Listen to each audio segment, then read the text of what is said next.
had a religious epiphany many years ago when I was on the road covering the University of Miami basketball team. They were in the Big East at the time, so it meant a couple of trips every year to New York, one for the Big East tournament and one for the annual road matchup against St. John's, known as the Redmen at the time. That trip had multiple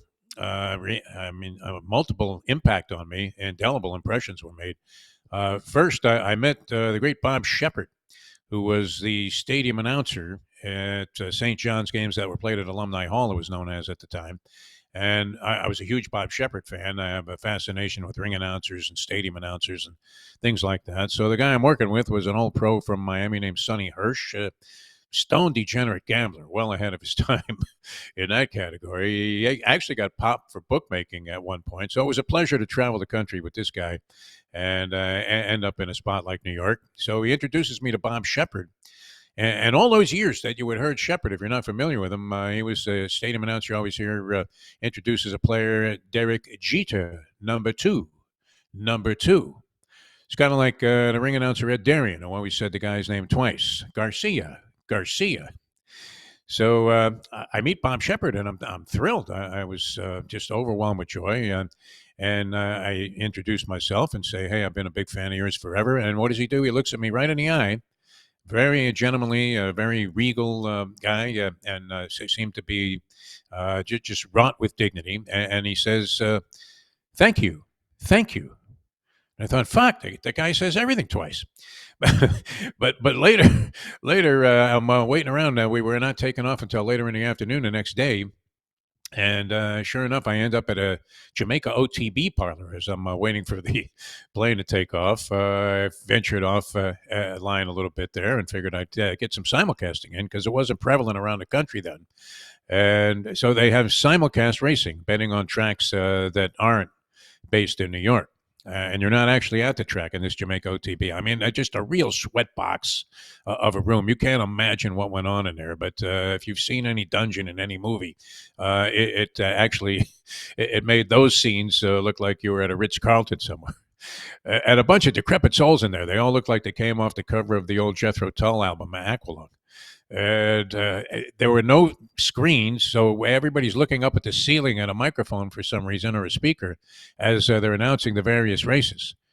And at one point, I'm looking up and I'm saying, wow, look at the people. You're one of them. This is a disgusting collection of the lowest level of depravity when it comes to humanity. And I'm among them. And I realized then, and this was my religious epiphany, that this was purgatory. And hell would have to be the same room with the same people, only without the ability to bet. It woke me up because it made me realize you can believe in various forms of an omnipotent being, but we firmly believe that the most authoritative God of all are the gods of gambling. And we saw witness to it again last night. It turns out just a madhouse betting the NBA. We hope you guys are making scores. We're going to try and help you make some money over the weekend. Mike Jones is going to join us here in just a second. Bet Online is the place to go, though, to make all your wagers. The most trusted betting platform, your number one source for all online betting. From the earliest odds to in-game live betting, Bet Online provides you with all the action and the ability to watch the games as they happen and bet on them at the same time. With the largest selection of odds on everything from football, NBA, NHL, entertainment, any kind of prop whatsoever, head to Bet Online today to get in on all the action with America's most trusted site for online wagering. Bet Online, the game starts here. All right, all kinds of action to get involved in. I love college basketball for a lot of reasons, not the least of which is among handicappers. They speculate that they have the biggest edge there. We mentioned the treachery of betting NBA games as we welcome into the show. Our good friend joins us every Thursday. Very distinguished gentleman in his own right, the great Mike Jones. Michael, how are you, my friend? Jeff, great to be with you. Never thought I'd wake up to a Bob Shepard story. That's to hear that name and to let the listeners, viewers know that Derek Jeter still used Bob Shepard's announcing up until his retirement, because he was such one of the legend Yankees. I mean, probably one of the real legends of New York sports. When you really go back and look at it, he was tremendous. Well, we always thought it was a sound system at Yankee Stadium, right? Because you could still, and we figured, okay, there was an echo there. But the truth was, and it just absolutely obliterated the myth that I had about Bob Shepard that whole time. That as he was speaking into the cavernous Yankee Stadium crowd, that you were getting the feedback coming back, because I've done my share of stadium announcing, and it does come out on a little bit of a delay sometimes. And I thought that was always the sound system at Yankee Stadium. But in conjunction with having that same religious epiphany that I had later on at the Jamaica OTB parlor, which I don't know, have you ever been in there, Mike I have Jones? not. I have not. Oh, what a cesspool of humanity that is, my friend. Probably would have fit right in. And you realize you fit right in. Yeah, That's what's great about this. I mean, now that everybody's gambling their brains out, it's a different story. Back then, you had to like make sure nobody could see you. This predated everybody having a camera in their pocket Yeah. with a cell phone. So, but you would still slink around in case somebody from the University of Miami, in this case, basketball squad, said, "You see where he's going?" And it was worse than going into maybe the most diabolical of hellholes of bars in New York somewhere, because it was gambling, it was tainted. You bringing up Bob Shepard today, not to go back to that, will bring a lot of my neighborhood into this to No Filter Network, because we used to announce at wiffle ball games. I used to do the Bob Shepard imitation growing up about who was batting, and what was happening. And in Giant Stadium, I used to always get a chill when I was on the sidelines as equipment manager when Bob Shepard would sit there and go, "Ball carried by Montgomery, still by Taylor, 2nd and 9 on the 21." And that's what a voice. Yes, exactly what he sounded like. And it was just, you would just resonate with the arena stands or everybody. And yeah, my guys would always get a kick out of it. I'd get a couple drinks in me and I would do that imitation. Everybody would start laughing because Bob Shepard was legendary. Unbelievable. Yeah, well, and when he gave me the second thank you, I realized he was like Johnny two times. He said everything twice. Yeah, great. So that was there all along with the Jeter, number two. It was fantastic. All right, Mike, a lot of things to discuss here. I got into this whole religious thing because I was thinking there is no God. If you were looking at trying to handicap last night's Knicks game against the Atlanta Hawks, the Hawks get hammered by 30 points their previous game against the Boston Celtics, who subsequently then go down straight up to the visiting Golden State Warriors, who how are they doing? I have no idea. If you could have figured that before the season got underway, you keep waiting for that to come back to reality, and that they're not going to be winning every night. They go out and getting what they were getting 7.5 points. Golden State was, and they win straight up and do it handily. They're getting a lot out of Buddy Hield, and you would think with the Jason Tatum situation in the Olympics that the Celtics were going to come out, get motivated. The crowd was into it, and you look for that little edge, and all of a sudden, the NBA is no easy ticket. A lot of my guys have a very difficult time with the NBA. The totals were really good to overs last year. It looks like they're coming down a little bit. You don't see that crazy high scoring. I guess the league probably maybe sent out a little notice that we're going to play a little both ways, or teams are figuring it out. But yeah, very interesting start of the season. As a matter of fact, I've been playing around, and last night I just dabbled for a little bit and put the whammy on Oklahoma City as they lost to Denver for their first loss of the year. So it's like, it's one of these things where the NBA you got to get into. It's a really tough gig because you got to follow it, stay on top of it, and try to find who's in, who's out. So it's an interesting game. But we'll get into that probably in early January. We'll start digging in the NBA. You're thinking you have to watch a few, and then you realize you probably have to watch quite a few. Although there have been some early trends that if you could only find a way to have the kind of clairvoyance it takes to realize there will be 4 or 5 teams you want to bet with the spread every year, right from the shoot, until the bookies catch up with them, and then 4 or 5 teams that you want to bet against as a matter of routine. And even though they may fuck you over once in a while, in the long run, you're probably going to be profitable betting these teams. We see a few of those cases in the NFL. Right. NBA coming out early. I mean, since they made this Damian Lillard acquisition, which the Miami Heat and Pat Riley have benefited many times from things that didn't happen that they desperately wanted to see transpire. Juwan Howard many years ago, infamously, David Stern nixed the deal that the Heat had made to pay Juwan Howard like $180 million, which was an unearthly, ungodly number at that point in time. Yeah. And Stern nixed the deal. I remember Riley saying in a press conference, I felt like I had a pole vault stick right up my ass, by the league. And then Juwan Howard was garbage after that. He couldn't do anything. I don't know, I guess compromised by injuries, but his career was never the same. Would have been the biggest waste of money ever.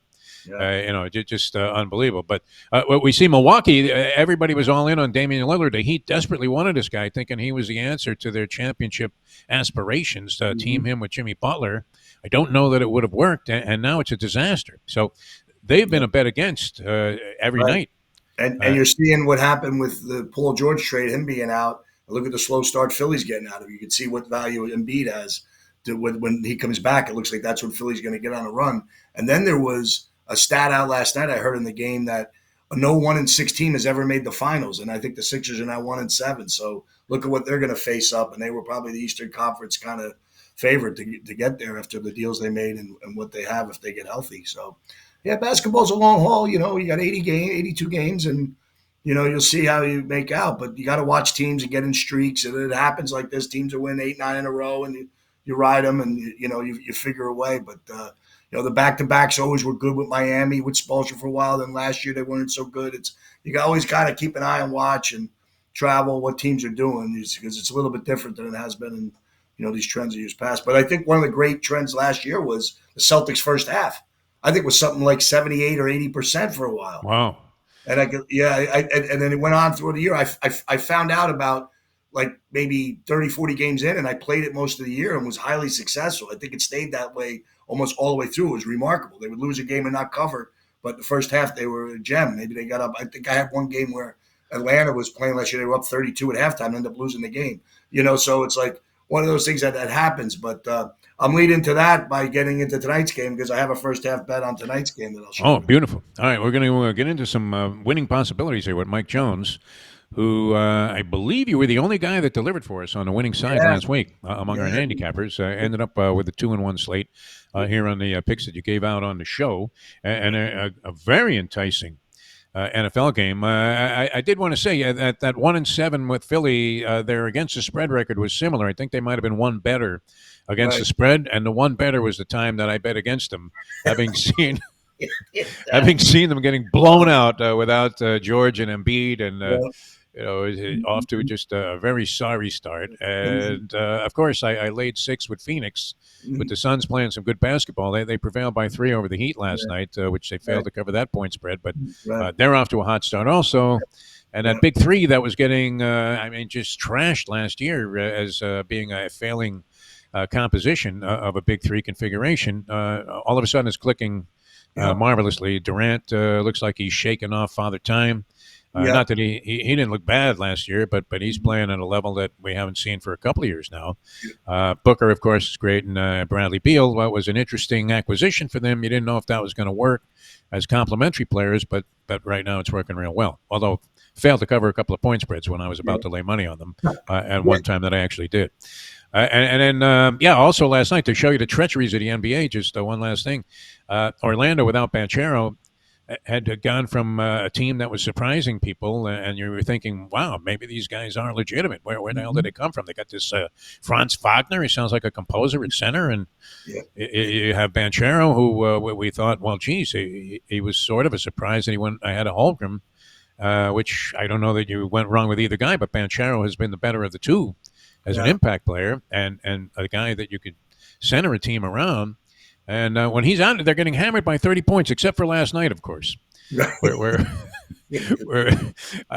too late to the party is not a position to be in as a degenerate, Mike Jones. You notice as well as anybody. All right, let's get to the action here. The people are saying, hey, when are you going to give us a game? And when you're looking right out of the chute here, Ravens, Bengals. Right. I have this, and this might be yesterday's line because I'm getting it out of the New York Post, which was thrown at my door like a Don Drysdale fastball this morning. 6 and a hook. Is that where this one is at right now? That moved. It was 5.5, went up to 6, 6.5. I think what's happened is T. Higgins is announced out. Orlando Brown, the left tackle's out. The running back, Zach Moss, is on IR. They traded for Khalil Herbert earlier in the week. I think they have another back, Keaton, that's coming back, or just having a little injuries on the offensive side of the ball. And if you're anticipating a shootout, I think the over/under is 53 in this game. You kind of need all of your horses to play a team like the Ravens. The Bengals defense has struggled. I know they were good against the Giants, and I think they showed the Eagles and played the Raiders where they had their moments. But against these strong offenses, they seem to be struggling against the run. Gave up 175 yards in the first game in a 41-38 overtime victory that probably Cincinnati should have won. So this game, I'm going to look at a little differently and give out a little bit of something here. Whether I love it or not, I'm not sure. But there's a stat here that I found very intriguing. I found out last week. So in 71 games, in first half bets, Lamar Jackson is 47, 23, and 1. So if you're Wow. betting the first half, you're looking at this. So last week I found the stat out and bet the first half against the Raiders and got a win as they went up 14 at halftime. The problem I have is that I think this is a big game for Cincinnati. Season's on the line. They've been successful in Baltimore, so I'm not in sure love with the game itself. But I'm going to ride that little wave of Lamar Jackson. Now, also, the Ravens are 8-0 at home games on Thursday night and 21-3 in primetime games at home on John Harbaugh. So a lot of favors here. I see a little bit. I still like the Cincinnati a little bit, so tough to bet the full game. But I'll take my crack -3 with Baltimore in the first half and say they get off to that start and maybe see if you get that late upset move when they're down 12 and then Burrow throws that touchdown pass with 30 seconds left and then all of a sudden everybody's miserable or happy how it works. But I'm going to go with Baltimore first half. When you were a kid pitching corners there against the wall and flipping baseball cards, and somebody said, "Hey, you want to make a bet on tonight's ball game?" Which they didn't even play these NFL games at night then. But I mean, did you ever think you would be recommending to people a first half play?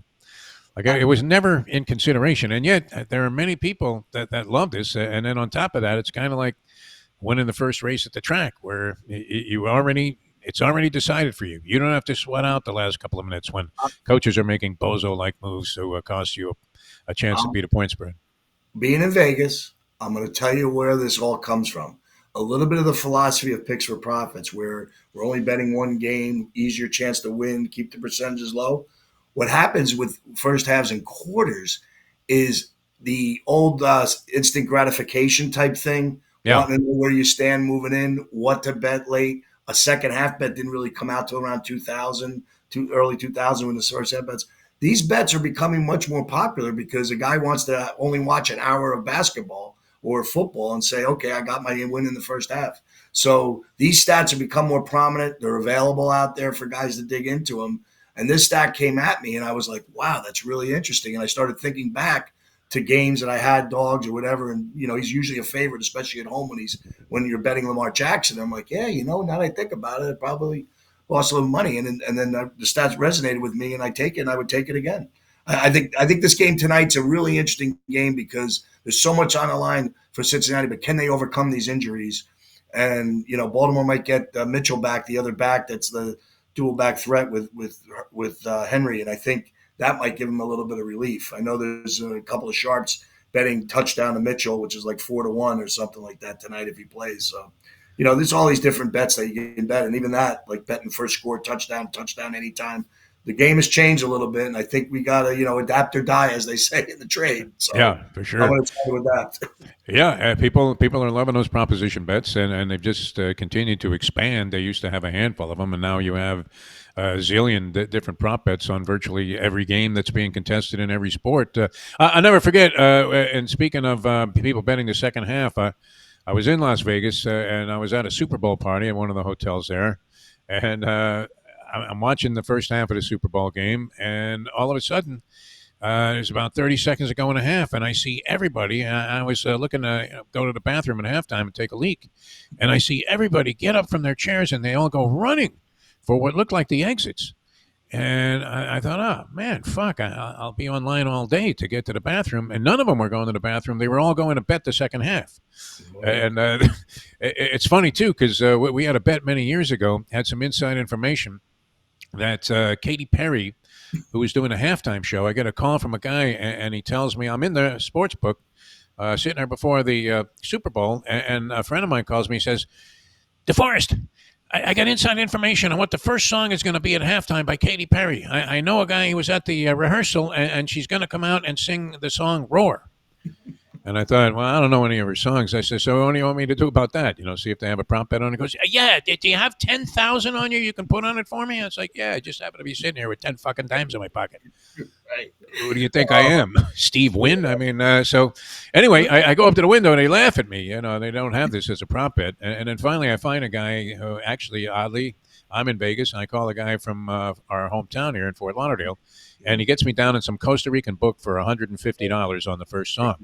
But because the people are running to the windows, they turn the sound off in the casino sports book during halftime, so they can make the bets. So this woman comes out on the back of a lion, right? And I'm thinking, either we cashed on this thing at 6-5 in Costa Rica, which good luck getting the money, or I mean, she thinks she's Lafitte Pink Eye or something. I mean,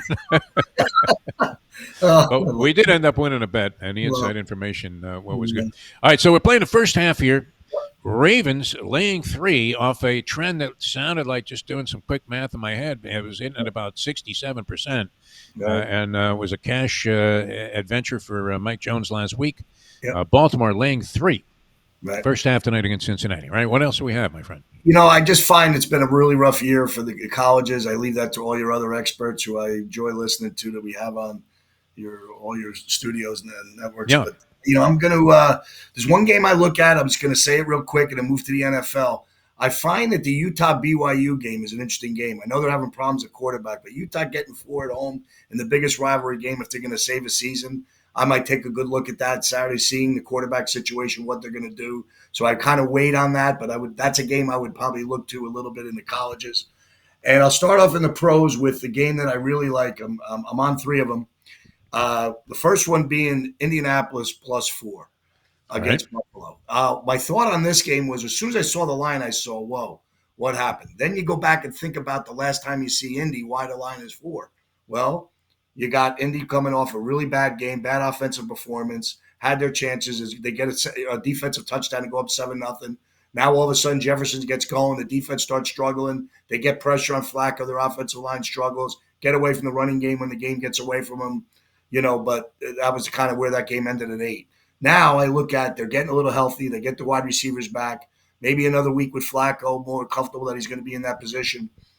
Offensive line gets right. Buffalo struggles a little bit against the run. I think you're going to see more Jonathan Taylor. I think you're going to see more of a low-scoring game. With Buckner back and a lot of the healthy people, Kenny Moore, Indianapolis getting a little healthy on defense. When's Buffalo going to have their tough time? I'm waiting for this. Now they got Coleman, who's hurt, might not play. And then Amari Cooper, the new acquisition, might not play. Now those receivers, and Indianapolis has struggled with the number 1. Now they might not have to worry about that big-time receiver. Concentrate a little bit more. Buffalo's like to run the ball a little bit. I'd see a lot of running in this game, which low-scoring games sometimes dictate to the underdog. So my feel is with Buffalo now having a tough Miami game, goes down to the wire, emotional win in the division, and then they put in the middle Indianapolis. But next week, they got the Chiefs. So I just think this might be a little bit of a letdown type thing. Maybe Buffalo win. I'll take Indianapolis plus the 4, maybe look ahead a little bit to Kansas City next week.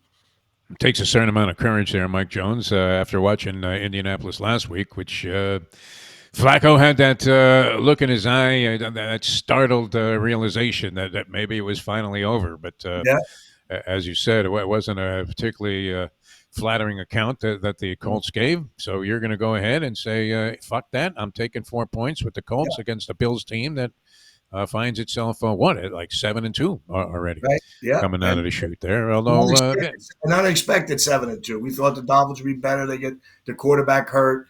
It's just one of these things where I feel like somehow they keep this game close. It's just, it just leans toward a Buffalo has been playing good all year. When does it happen? When do they have that game that's a weird game? And the line tells you Buffalo, because why are they laying 4 on the road? But I'm going to try to buck this trend a little bit and take my shot with the Colts. Yeah, it kind of reminds you of that Thursday night game we talked about last week, which you were correct about, where the Jets line was sort of mysterious there. And you thought, wow, I mean, why is that line staying there? Well, you would think everybody would be diving on the other side. And it turned out that the Jets did ultimately prevail in that game and covered the spread easily. All right, so we have Indianapolis +4 against the Buffalo Bills. What else you have for us, Mike Jones? Okay, so I'm going down to Washington. Commanders get win against my team last week. Watching the game, Daniels looks like he's just doing what he wants to do on the field. Well, this is a clearly step up in defense that he's going to play this week. Go look at where Washington's played. They had success. They struggled a little bit against Chicago, which Pittsburgh is a much better defense. They're coming off 2 games against Carolina and the Giants, so they're getting a real up bigger test. I think their tackles get a really big test with the edge rushers of the Steelers. I think that the interior line will get a test with Haywood and company there. I think this is going to be a game at the line of scrimmage. Pittsburgh gets Zach Frazier back. Now on the offensive side of the ball, which I think Pittsburgh should have respect. We know the Giants ran the ball for 148 yards in the first half and threw for none last week. We were very shocked to see this. Daniel Jones' stats were 4 for 6, 0 yards and a touchdown.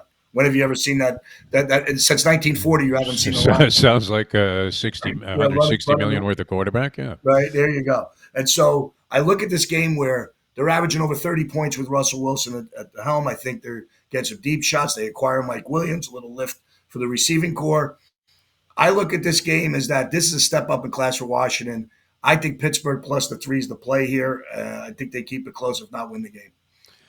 Yeah, and let's not forget, one of Washington's victories was the one 2 weeks ago against the Bears, right, where they absolutely luck out in that spot. And you're still mad at that defensive back, Stevenson, for being a schmuck. Yeah, I am. All right, so there you have it, people. Pittsburgh getting 2 and a hook from the Commanders, and Indy +4 against the Bills. First half tonight, Mike Jones is going with the Baltimore Ravens in their battle against the Cincinnati Bengals. One quick, you got another one. Oh, beautiful. I do have one more. I've been intrigued with the 49ers all year. Tampa's coming off a Monday night overtime loss, heart-wrenching loss. It looks like Kansas City was grinding on them in the fourth quarter, a lot of physical play. Always look at games like this. Do they wear down on a short week and come back and play another physical team like the 49ers? 49ers get Deebo Samuel back. They get Jennings back. There's a rumor McCaffrey could play. McCaffrey looks like he's coming back. Big lift. So the perplexing part for me is the line was 6.5 and dropped to 5 yesterday. I don't know where it stands now. But when I see that kind of gets me a little worried. But I'm not going to be scared off this. Following these moves sometimes hasn't been profitable for me this year. So I like San Francisco in this spot just because I think this is where they have to start making their run. I think if they're going to get to where they got to go, it's got to start, and it starts when they get McCaffrey back. I probably wouldn't like the game if McCaffrey sits out, but if he's playing, I think you got to look at San Francisco -5. Well, and it's kind of like when the odds go up on a horse after you bet him at the track. It's like, good, make them as high as you can possibly make them now because I'm already in. And you don't mind seeing the line go in your favor. If you're going to be able to lay less points if you wait until game time, if you have a conviction about that team. All right, you mentioned the place where people can get all of your handicapping information. It's one game a night. Yep, one game a night. One game a night. PIX4profits.com. We're only giving one game, and that's the way we try to do it. Pick out the best game, give it the availability, and if our best bet, which we usually have one a week, loses, you get your money back. And then you can also find me on the BigGunnerPodcast.com where I give out free plays. And if you're interested in New York Giant football, which I'm sure there's less and less listeners now than ever, you can come listen a little bit about my knowledge as an ex-employee equipment manager in the 80s and here's some Giant stuff. So BigGunnerPodcast.com on Spotify. Yeah, Tommy Cutlets needs to come back. Yeah, that whole Linsanity thing that he had. Don't kid yourself. I mean, get real quick. Giants laying 6.5. I have no idea why the Giants should be laying 6.5 to anybody, let alone Carolina. Carolina gets a boost. I've given out on my podcast the Carolina Panthers, so I'm not a homer.